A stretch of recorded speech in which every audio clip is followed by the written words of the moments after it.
안녕하십니까. 안녕하십니까. 샘투 타일러의 쌤입니다. 샘투 타일러의 로우 타일러고요. 그 웹툰 전문가 샘 씨를 모시고 오늘도 진행을 하겠습니다. 네, 쌤입니다. 매주 와주셔서 감사합니다. 와야죠. 네, 오늘 소개해드릴 웹툰은 일단 뭐 소개해드리기 앞서서 사실 작년이죠 이젠. 작년에 그 오징어 게임이 엄청 핫했잖아요. 네. 오징어 게임이 그 넷플릭스에서 거의 K 컨텐츠 신드롬을 만들어냈다라고 해도 과언이 아닐 텐데 네.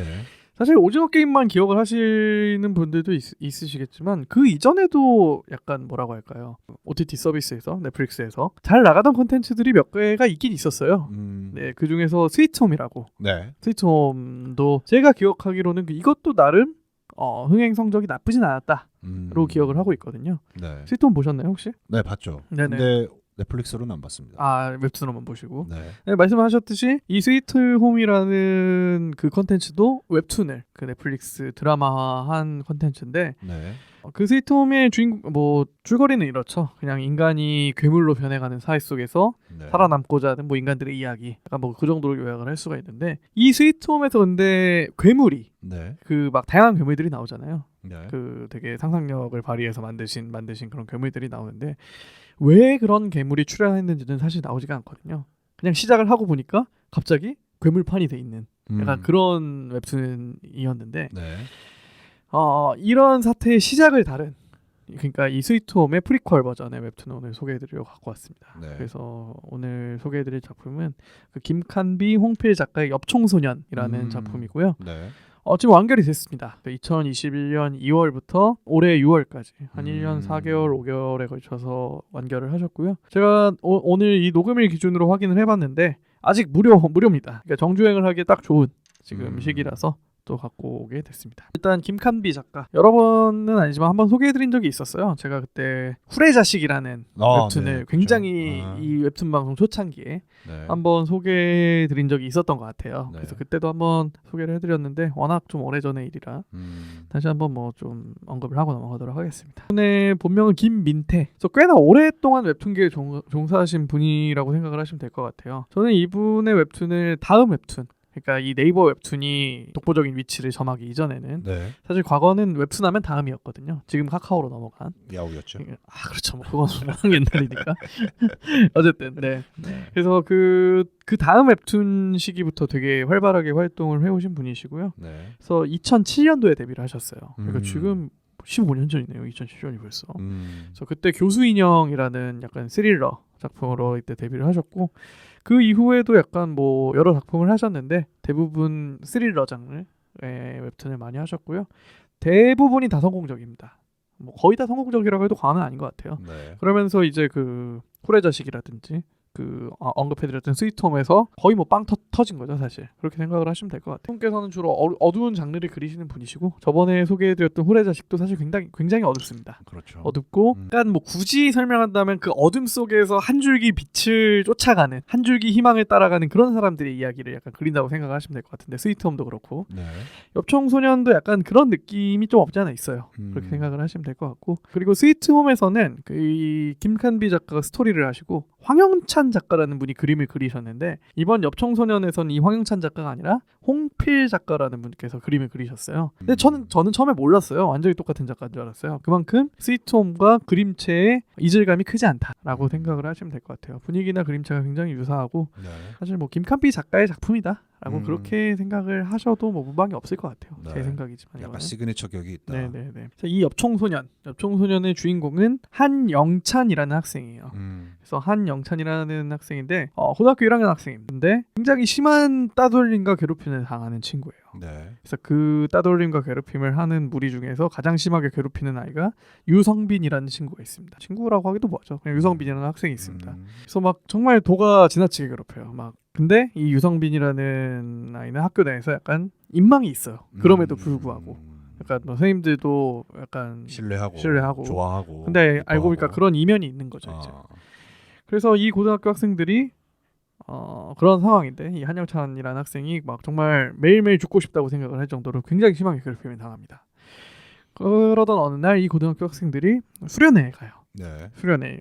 요즘은 이런 수련회가 없어진 것 같은데 그런 수련회도 있잖아요. 막 수련회라는 명목하에 가는 병영 캠프 막 PT 체조하고 막 그러면서 밤에는 뭐 편지 한번 쓰고 눈물 한번 짜내고 네. 전형적인 그런 수련회에 갑니다. 그렇죠. 그래서 이 엽총소년이라는 웹툰은 이 수련회 장소에서 하룻밤 사이에 벌어지는 일들을 담은 웹툰이라고 생각을 하시면 될 것 같아요. 그래서 수련회에 갔음에도 불구하고 이 한영찬은 여전히 유성빈 무리한테 괴롭힘을 당합니다. 이 괴롭힘을 이날은 좀 유독 도가 심했던 것 같아요. 그래서 이제 밖에서 괴롭힘을 당하다가 한영찬이 도망을 갑니다. 이제 수련회 장소가 산에 있었는데 그 뒷산으로 도망을 가요. 도망을 가다가 이제 막 길도 없는 산을 도망가다가 절벽 아래로 추락을 합니다. 이 한영빈이. 근데 추락을 했는데 다행히 다치진 않아요. 근데 이제 유성빈 무리도 이 절벽 밑으로 내려갈 수 없으니까 네. 쟤 죽은 거 아니냐 하면서도 쳐다보지도 않고 그냥 돌아가 버립니다. 근데 이제 한영찬이 눈을 떠보니까 그 절벽 아래에는 사고난 자동차가 하나가 있고 그 자동차 안에 엽총이 있어요. 흔히 얘기하는 산탄총, 더블 샷건, 그쵸. 샷건이 있어서 이 엽총을 발견하게 되자 한영찬이 자기가 계속 생각해오던 것을 현실화시킬 시점이다. 근데 이게 굉장히 나쁜 생각입니다. 어떻게 보면 네. 내가 나를 괴롭히던 이 유성빈 무리와 네. 이것을 방관했던 같은 반 학생들 거기다가 담임 선생님까지 내가 이 엽총으로 다 쏴 죽여버리겠다. 네. 라는 굉장히 위험한 생각을 하게 되죠. 마침 또 그 엽총의 탄환의 개수를 세보니까 딱 맞아떨어져요. 반 학생들 플러스 네. 선생님까지 하면 딱 되니까 원샷 원킬을 하면 되겠다. 라는 나쁜 생각을 하고 그 엽총을 들고 수련회 장소로 돌아갑니다. 네. 이미 그러니까 약간 제정신이 아닌 거죠. 너무 괴롭힘을 많이 받다 보니까. 근데 그때는 이미 수련회장은 약간 다른 의미로 아수라장이 돼가고 있었던 거예요. 괴물이 출연을 합니다. 괴물이 출연을 해서 그 스위트홈에도 보시면은 그 괴물들 중에 촉수를 가진 괴물들이 있어요. 그래서 촉수를 이용해서 인간들을 꿰뚫는 그런 괴물이 있는데 그런 괴물들이 이미 수련회장에서 출몰을 한 거예요. 그래서 수련회장이 난장판이 돼가고 있는 거죠. 그래서 막 그때 마침 학생들이 다 체육관에 모여 있을 때인데 그 체육관으로 괴물들이 포위망을 좁혀서 들어오는 시점이었던 거죠. 그래서 그 한영찬이 엽총을 들고 그 체육관 문을 딱 여니까 이미 뭔지 모르겠는데 괴물들이 있고 이미 학생들과 교사들은 다 겁에 질려 있고 그런 상황이. 근데 괴물이 오히려 여기서 한영찬을 도발을 합니다. 약간 괴물의 능력 중에 그런 게 있는 것 같아요. 이 사람의 생각을 읽을 수 있는 능력이 있었던 것 같아요. 그래서 너가 괴롭힘을 당하는 거는 너의 탓이다. 약간 뭐 그런 식으로 이제 한영찬을 계속 도발을 합니다. 한영찬이 참지 않죠. 왜냐하면 엽총이 있으니까. 그래서 원래 그 엽총은 내가 반 아이들한테 사용을 했는데 네가 감히 나한테 이런 말을 해? 괴물한테 엽총을 발사를 합니다. 원래 괴물이 되게 어마어마한 힘과 능력을 가지고 있어요. 그냥 뭐 예를 들어서 뭐 쇠 파이프 같은 걸로 괴물을 후려쳐도 쇠 파이프가 찌그러질 정도로 뭔가 굉장히 강력한 신체를 갖고 있는데 막 총도 튕겨낼 것 같은 막 그런 신체를 갖고 있는데 유독 그 한영찬이 엽총을 쏘니까 괴물이 흩어집니다. 그냥 말 그대로 부서져 버려요. 그러니까 알고 보니까 그 엽총에는 특수한 성분이 들어있는 엽총이었던 거예요. 탄 안에. 갑자기 이 한영찬이라는 친구가 영웅이 돼버린 거죠. 어떻게 보면. 엽총소년의 소개가 이런 말이 있어요. 이 소개글에 약자에서 영웅이 될 수밖에 없었던 소년이라는 구절이 있거든요. 지금 딱 그렇게 돼버린 거죠.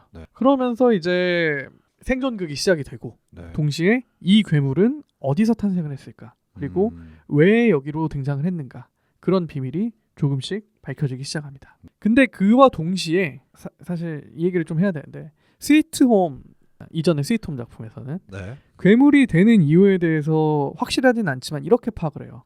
누군가가 강력한 욕망을 가지고 있을 때 그 욕망을 바탕으로 괴물이 된다. 맞아요. 막 그런 약간 설정이 있었거든요. 욕망의 괴물이 된다. 욕망의 괴물이던데 여기서 정정하겠습니다. 한영찬이 아니라 한규환이네요. 아 그래요. 네네네. 뭔가 좀 이상했는데 네. 한규환이라는 인물입니다. 어쨌든 주인공. 그래서 이 주인공도 어쨌든 욕망이 있는 지금 인물이잖아요. 어떻게 보면 안 그릇된 욕망이긴 하지만 이 나를 괴롭히던 무리와 방관하던 무리를 다 죽여버리고 싶다. 이런 욕망이 있는 건데 그래서 이 한규환이라는 주인공도 약간 괴물화가 진행이 됩니다. 그리고 동시에 그 한규환을 엄청나게 괴롭혔던 유성빈도 괴물화가 진행이 돼요. 근데 유성빈은 약간 순수한 악 그 자체로 등장을 합니다. 그렇기 때문에 워낙 악에 대한 욕망이 강하기 때문에 여기는 네. 괴물화가 되는 걸로 나오고 어쨌든 이게 어떻게 보면은 스위트홈의 괴물화의 열쇠거든요. 네. 그러니까 이렇게 욕망을 가진 사람이 그거를 자제를 하지 못하고 컨트롤하지 못하게 될 때 네. 괴물로 바뀌게 된다. 약간 음. 그런 기본적인 설정이 어느 정도 남아있는 웹툰이라고 생각을 하시면 될 것 같고 네. 그럼에도 불구하고 스위트홈을 보지 않았다고 하더라도 이 네. 작품만 보셔도 이해를 하는 데는 전혀 지장이 없습니다. 네. 그래서 마지막에 정말 마지막에 에필로그 부분에서만 약간 그 스위트홈과 이 엽총 소년이 연결이 되는 부분이 나와요. 그래서 그 부분에서만 좀 스위트홈에 관한 지식이 필요하지만 전체적인 이야기를 즐기시는 데는 전혀 지장이 없고요. 그리고 이 엽총 소년에서 아까 그 체육관 같은데 등장했던 괴물들은 스위트홈에서의 괴물과는 조금 달라요. 스위트홈은 지성은 없거든요. 욕망만 남아있는 괴물이거든요. 근데 처음에 등장한 괴물들, 그러니까 사람이 괴물화가 된 괴물이 아니라 그냥 괴물 그 자체가 등장해요. 처음에. 이 괴물들은 지성을 갖고 있는 어느 정도 의사소통도 가능하고 굉장히 눈의 회전이 빠른 그런 괴물이 등장을 하거든요. 네. 그래서 결국 이제 이런 괴물도 나오고 인간이 괴물화가 된 괴물도 나오는데 이 두 가지 괴물이 접점을 찾아서 결국 스위트홈의 괴물이 어떻게 나오게 되는가. 결국 이 얘기를 하고 싶은 것 같아요. 제 생각에는. 그래서 프리퀄 작품이라고 표현을 했는데 네. 말씀드렸듯이 역시나 보지 않았어도 전혀 지장은 없습니다. 스위트홈을 굳이 안 보셨어도 이걸 본 데는 지장이 없으시고요. 사실 좀 이 웹툰을 보면서 또 어떤 느낌도 받았냐면은 조금 몇 개월 전에 소개해드린 웹툰 중에 지금 우리 학교는 이것도 넷플릭스에서 그렇죠, 그렇죠. 그 드라마 됐던 작품인데 맞습니다. 약간 그것과 비슷한 느낌도 받아요. 뭔가 이렇게 학생들의 무리가 그런 학교 안에서 벌어지는 이질적인 존재로부터 살아남기 위한 뭔가 몸부림. 그런 면에서는 유사하긴 하지만 다른 점이 있다면은 지금 우리 학교는에서는 학생들 사이의 협력 관계가 굉장히 많이 등장을 하죠. 네. 근데 여긴 좀 다릅니다. 네. 약간 각자 도생하려는 인물들도 많고 뭔가 학생들 사이의 갈등이 좀 더 강조된 웹툰이 아닌가 네. 그런 생각이 들었습니다. 이 방송이 나갈 때쯤까지는 아직 무료화가 유지가 될 것 같아요. 제 생각에는. 기회가 되신다면은 한 번쯤 정주행을 해보시는 것도 나쁘지 않은 웹툰이다. 다만 좀 이 괴물에 대해서 다뤘기 때문에 네. 조금 좀 기괴하고 약간 좀 그런 부분이 묘사가 돼 있는 거는 좀 감안을 하셔야 될 것 같습니다. 사람이 죽는 장면도 나오고요, 분명히. 좀 잔인하다. 네네네, 좀 잔인한 부분이 없잖아 있다. 비주얼적으로 좀 이렇게 막 친밀도가 있진 않다. 그렇죠. 그렇습니다. 좀 민감하신 분이라면은 굳이 추천드리지 않겠습니다. 오늘 소개해드릴 웹툰은 엽총소년. 말 그대로 엽총을 들고 다니는 소년 한규환 네. 주인공입니다. 네, 그렇습니다. 네네네. 그렇습니다. 그래서